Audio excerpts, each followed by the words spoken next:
তো আপনার ডাক্তারে তিনি বলতেন যে ধূমপানের পক্ষে যদি একটি যুক্তিও কেউ দেখাতে পারে, আমি ধূমপান করার মতো সবাইকে বলবো যে করেন। একটি যুক্তিও নাই।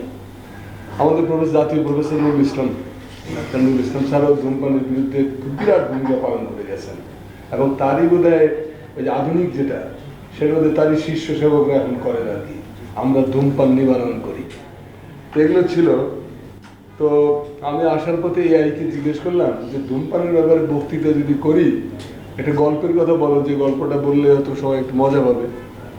তো এআই আমাকে বললো যে তুমি একটা গল্প বলতে পারো, সেটা কি, একটা লোক হাসে না করা এবং এর এনফোর্সমেন্ট নিশ্চিত করা, যাতে জাতি হিসেবে আমরা একটু সুরক্ষা পাই। আমাদের যে তরুণ প্রজন্ম, তারা যাতে নতুন করে টোবাকোতে আসক্ত হয়ে না পড়ে, সেদিক থেকে তারা যাতে একটা সুরক্ষা দেন। আমরা সবাই জানি যে নতুন সরকার এসেছে, তাদের অনেক প্রমিস আছে।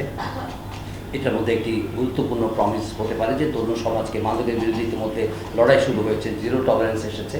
সুতরাং এই তামাক নিয়ন্ত্রণের ক্ষেত্রেও তারা জিরো টলারেন্স করবেন, এবং আমাদেরকে জাতি হিসেবে আমাদেরকে একটা সুস্থভাবে বেড়ে ওঠার ক্ষেত্রে আমাদেরকে সহযোগিতা করবেন, সাপোর্ট দিবেন। সেটাই আমাদের কামনা। মাননীয় মন্ত্রী, এ ব্যাপারে আমরা আপনার কাছ থেকে সহযোগিতা